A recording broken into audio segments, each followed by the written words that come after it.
Hey everyone, welcome to another deep dive with us. Yeah, welcome back. Today we're going to be talking about this idea from Confucian thought, Oh, yeah, this is a good one. and that is following the way, not the ruler. And that might sound kind of strange at first, but I think, It's very catchy. yeah, it is very catchy, and I think it'll make a lot of sense as we get into it.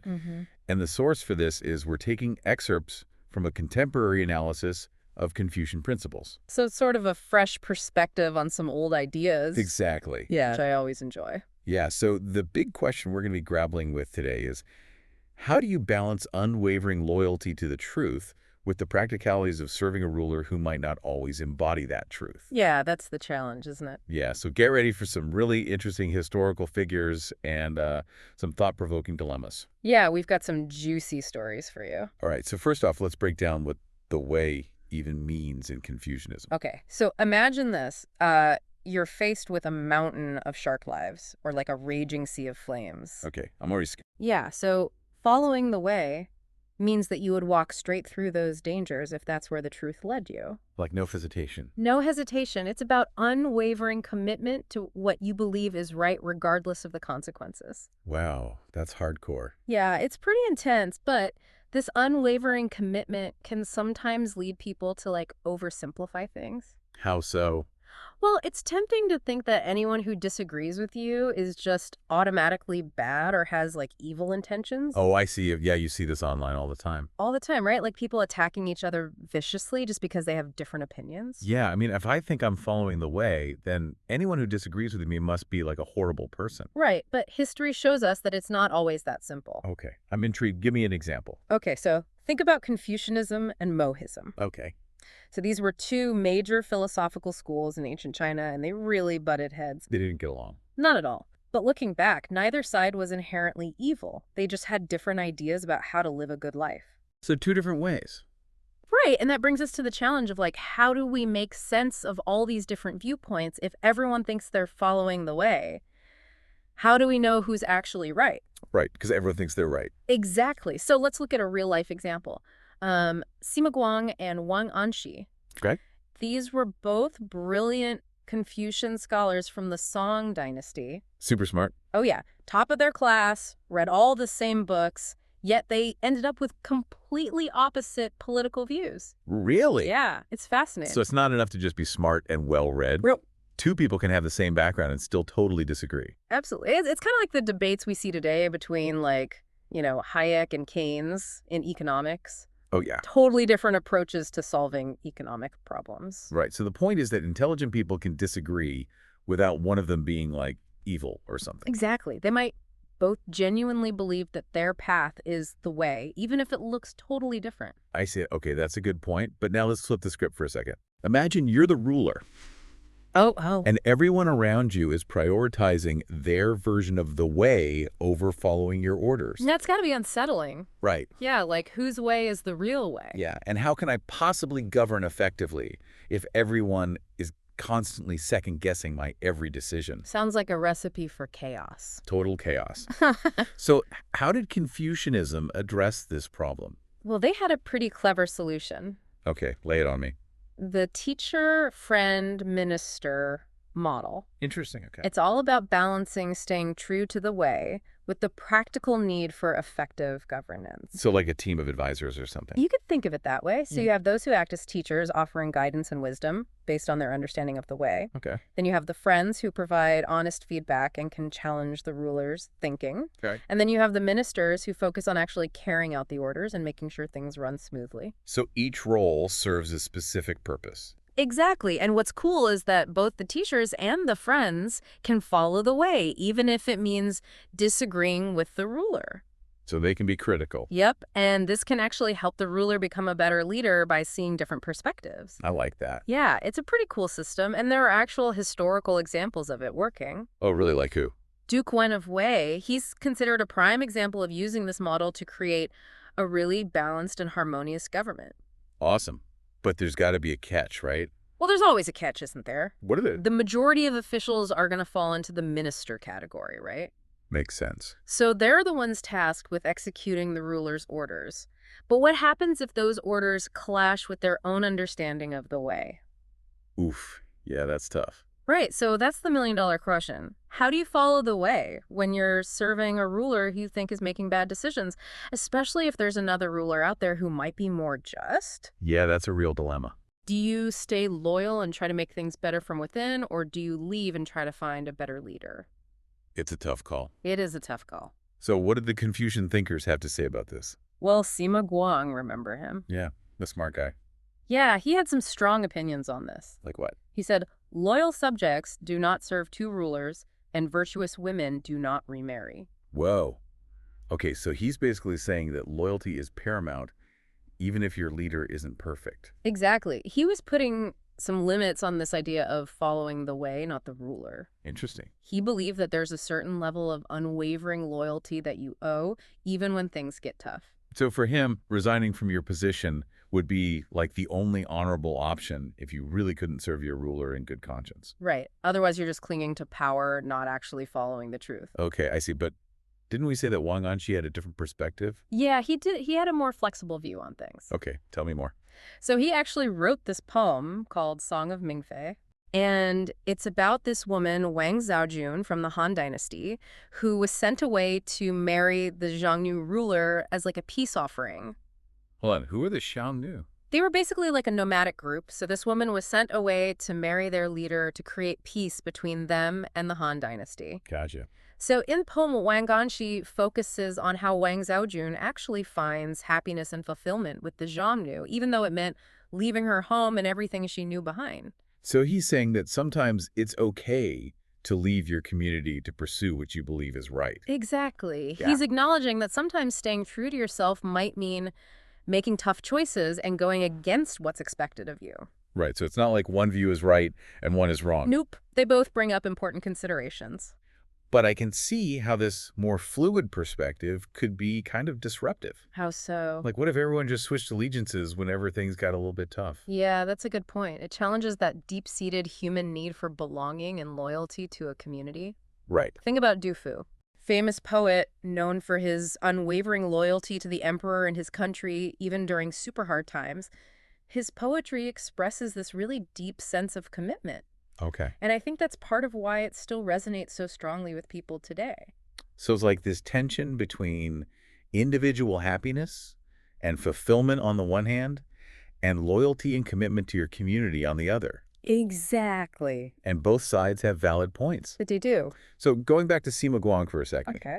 with his emphasis on lifelong loyalty, how did that play out in practice? Did it affect how people made decisions? Oh, yeah, absolutely. It created this culture of being super careful about the choices you made. Like about who you pledged your allegiance to? Exactly, since you were supposed to stick with your chosen ruler. Or husband? Right, people were super cautious. Makes sense. If you only get one shot, you better make it count. Right. So any real-world examples of this? Yeah, tons. Think about Zhu Liang, brilliant military strategist. He was so highly sought after that Liu Bei, the future emperor, had to visit him 3 times before Zhu Liang agreed to join his cause. Well, persistence. Right. That story, 3 visits to the thatched cottage, became super famous and really illustrates the importance they placed on making the right choice the first time. Wow, talk about playing hard to get. Right. And it wasn't just for the elite either. Even folktales reflect this emphasis on careful selection. Oh, really? Like, think about Su Zhimei's 3 trials of the new groom.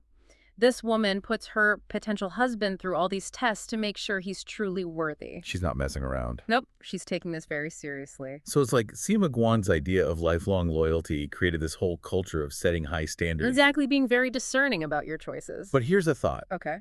Sima Guang was a Confucian scholar. Right. But his emphasis on like absolute loyalty and strictness kind of sounds like legalism. Oh, interesting. Yeah, that other ancient Chinese philosophy that was all about rules and obedience. It's fascinating how, even within one tradition, you can have these very different interpretations. For sure. So we've gone from this seemingly simple idea of following the way to all these complicated questions about loyalty and choice and how we even define truth in the first place. Yeah, it gets complex fast. And it's amazing how these ancient ideas are still relevant to our lives today. Absolutely. There's so much to unpack here. Okay, so we talked about how this idea of following the way can play out in like politics and stuff. Mm-hmm. But what about like the rest of us normal people. Right. Like, how does this ancient wisdom apply to our everyday lives? The nitty-gritty stuff. Yeah, exactly. Well, that's where it gets really interesting because following the way isn't just about these big political gestures. Okay. It's about making those daily choices, big and small, that reflect your deepest values, even when it's tough. So like every decision we make is like a test of our commitment to the way. Yeah, kind of like having that internal compass guiding you. Okay, I like that analogy. So think about it every day you're faced with choices. Oh yeah, for sure. Do you speak up when you see injustice, even if it might, like, risk your job? That's a tough one. It is. Or do you stay in a relationship that isn't working? Or do you find the courage to leave? Ooh, yeah, another tough one. Right. Do you take the easy path or do you choose the one that's true to yourself, even if it's harder? So it's like constantly checking in with yourself and asking, am I living in a way that reflects what I truly believe in? Exactly. And it's not about being perfectly moral all the time. No one's perfect. Right. It's about constantly striving to make choices that align with your values. Recognizing when you fall short and course correcting. So it's a journey. Yeah, a journey of self-discovery and growth, not like a destination you reach. I like that. And that's where those Confucian principles we talked about before, like Ren and Lai, they come into play again. Okay, yeah, remind me what those are again. So Ren is that deep empathy and compassion for others. Okay. It reminds us that our actions have like a ripple effect. We're all interconnected. Right, it's like that saying, no man is an island. Exactly. Our choices impact everyone around us. And what was lay again? Lai. Those are the rituals and customs. Right. And those can actually provide a framework for ethical behavior even in our modern world. Okay, but we talked about how lie isn't just about blindly following tradition, right? Right. So how do we apply it in a way that makes sense today? Well, it's about recognizing the wisdom that those traditions embody, the values they represent. Okay. So, for example, think about traditions around respecting elders. Okay.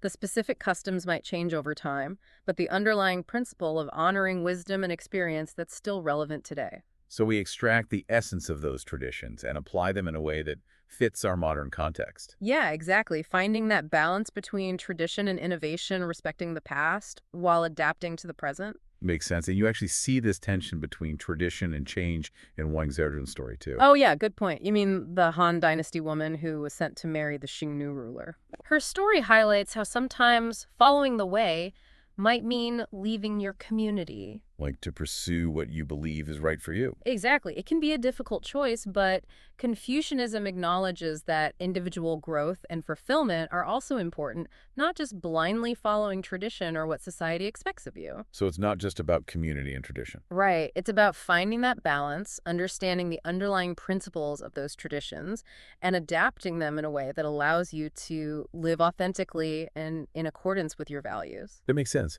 But then it raises the question of, like, whose values are we talking about? Ooh, that's a great question, and it's one that people have been debating for centuries. Right, because who gets to decide what the right values are? Exactly. Well, within Confucianism, there's a strong emphasis on learning and self-cultivation. Okay. So it's not about blindly accepting someone else's definition of the way. Okay. It's about constantly reflecting on your own experiences, studying the wisdom of the past, and trying to figure out what truly leads to a good and fulfilling life.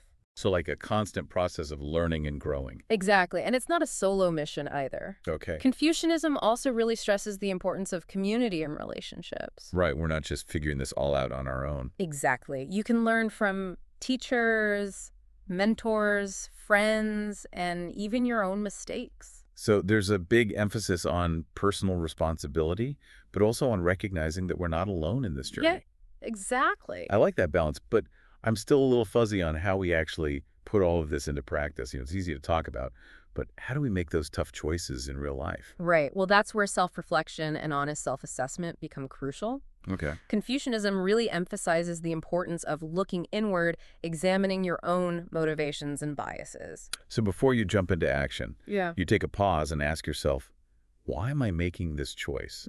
Is it coming from a place of ego, fear, or something deeper? Exactly. And it might be uncomfortable. You might realize that your actions aren't always lining up with your values. That's okay. The point is to be honest with yourself and then try to do better next time. So it's a continuous cycle of reflection, action, and course correction. Exactly. And that's where learning from your mistakes becomes really important. Okay. Confucianism doesn't see mistakes as failures. They're seen as opportunities for growth and learning. It's like that saying, failure is not the opposite of success. It's part of success. I like that. And this applies not only to your personal growth, but also to how you interact with others. Okay. So when you see someone else making choices that seem to go against the way, the Confucian approach isn't about judging or condemning them. Right, because we're all on this journey and we all mess up sometimes. Exactly. Instead of shaming or punishing, the focus is on helping that person get back on track through education and guidance. That sounds like a much more compassionate and supportive approach. It is. It's about understanding that we're all human and we're all trying to figure this out together. It's a reminder that following the way isn't about achieving moral superiority. It's about recognizing our shared humanity and supporting each other as we strive to become better versions of ourselves. That's a good point. It makes it feel less intimidating, less about being perfect, and more about a shared journey of growth. And that shared journey can be incredibly powerful. It reminds us that even when we're facing challenges and setbacks, we're not alone. So we've talked about how following the way can play out in our personal lives and our relationships with others. But we're still left with this question of how to apply this ancient wisdom to the bigger challenges we face as a society. Like, where do we go from here? That's a great question, and it's one we'll explore in the final part of our deep dive. So we've talked about following the way in our personal lives and with other people. But how does this idea connect to, like, bigger issues we're facing as a society? Right, because it feels like there's some pretty complex problems out there these days. Yeah, for sure. And this is where it gets really interesting because Confucianism isn't just some self-help philosophy. It actually gives us insights into how we can try to build a more just and harmonious world. Okay, so how do we translate these ideas about, like, the way and ren and lie Right. into something that can address, like, social injustice Yeah. or political corruption? Yeah. You know, the big stuff. Well, remember that core idea, following the way, not the ruler. Yeah. It has huge implications for how we think about things like power and authority. And, like, our responsibility as citizens. It's not just about blindly obeying whoever's in charge. So we're supposed to question those in power. Yeah, it challenges us to ask if those leaders are really acting in line with the way. So with justice and fairness and the well-being of everyone. Exactly. So if you see a leader making decisions that seem harmful or unethical, Confucianism wouldn't just say, well, they're the leader, so you have to obey. Nope, not at all. It would actually encourage you to speak up, to challenge those in power, and to hold them accountable for what they're doing. That sounds a lot like what we call, like, active citizenship today, or even civil disobedience. Yeah, you could definitely see it that way. So how do we balance that responsibility to speak up Right. with that Confucian idea of respecting authority and maintaining social harmony? That's where it gets nuanced. Mm. Confucianism recognizes that social harmony is essential, Okay. but it doesn't mean just blindly obeying or suppressing anyone who disagrees. So it's not about avoiding conflict at all costs. Exactly. It's about engaging in constructive dialogue, offering criticism with respect, and trying to find solutions that benefit everyone, not just a select few. It's like that teacher-friend-minister model we talk about. Where a wise ruler surrounds themselves with people who can offer different perspectives and challenge their thinking. Exactly. And that same principle can apply to society as a whole. Okay, I like that. We need diverse voices, people willing to ask tough questions and point out flaws and propose new solutions. So it's not about just blindly following the crowd or accepting things as they are. Right. It's about actively working to shape a better future. And that can take many forms. For sure, it could be voting, advocating for policies, volunteering, or even just having those difficult conversations with friends and family about the issues that matter. So following the way in a societal context is about recognizing that we all have a role to play in creating a more just and compassionate world. Exactly. It's not about waiting for someone else to fix things. We have to take responsibility. Right. It's about taking responsibility for the well-being of our communities and working together to create positive change. I like that. But let's be real for a second. Changing, like, deeply ingrained systems and structures is really hard. Oh, yeah. It's definitely not easy. So how can these ancient Confucian ideas actually help us tackle such complex and overwhelming challenges? Or Confucianism actually offers some practical guidance here, too. Okay. Remember those principles of Ren and Lai? Yeah. They're not just abstract concepts. They can be powerful tools for social transformation. Okay. Remind me how. So Ren, that focus on empathy and compassion, encourages us to see the humanity in everyone. Even those we disagree with. Even those we disagree with. So instead of just demonizing our opponents or dismissing their concerns, we try to understand where they're coming from. Exactly. It's about recognizing that even people who hold different views often have the same basic desires. Like for safety, security, fairness. Exactly. So it's about finding that common ground, even if we disagree on the specifics. Right. And once you establish that common ground, it becomes easier to have those tough conversations, to bridge divides, and to work together on solutions that benefit everyone. That makes a lot of sense because those us versus them mentalities often get in the way of making any progress. Yeah, for sure. And that's where lead comes in. No. Those rituals and customs, when understood in their deeper sense, can provide a framework for having respectful dialogue and making ethical decisions. So it's about finding ways to engage with each other that are both respectful and productive even when we disagree. Exactly. It's about establishing norms of behavior that promote fairness and transparency and accountability. Not just in our personal interactions, but also in our institutions. Exactly. So it's not enough to just have good intentions. We have to Yeah. create structures and systems that actually support those good intentions and make it easier for people to do the right thing. Got it. And that's why Confucianism emphasizes the importance of education and self-cultivation. Okay. The more we understand ourselves, the more we understand our place in the world, and the better equipped we are to actually contribute to building a more just and harmonious society. So it all comes back to that idea of individual growth as the foundation for social progress. Exactly. It's a reminder that lasting change starts from within. I like that. As individuals cultivate their character and strive to live by the way, they create a ripple effect that can transform their communities and the world around them. Wow, this has been an incredible deep dive. It has. We've covered so much from personal ethics to social justice, all through the lens of this ancient but surprisingly relevant philosophy. Yeah, it's amazing how much wisdom we can still find in these old ideas. So is there one final thought you'd like to leave our listener with? I think the most important takeaway is this: following the way isn't just some ancient idea. It's a living philosophy that we can apply to our lives right here, right now. Okay. It's about making choices that reflect our values, cultivating our character, and working together to build a world that's more compassionate and more harmonious. That's a beautiful and inspiring message. It's a reminder that we all have the power to make a difference. We do. Thanks for taking us on this journey. It's been my pleasure. And to our listeners, we hope this deep dive into Confucian thought has given you some new insights and maybe even some inspiration. Hopefully. Until next time, keep seeking, keep questioning, and keep following your own unique path.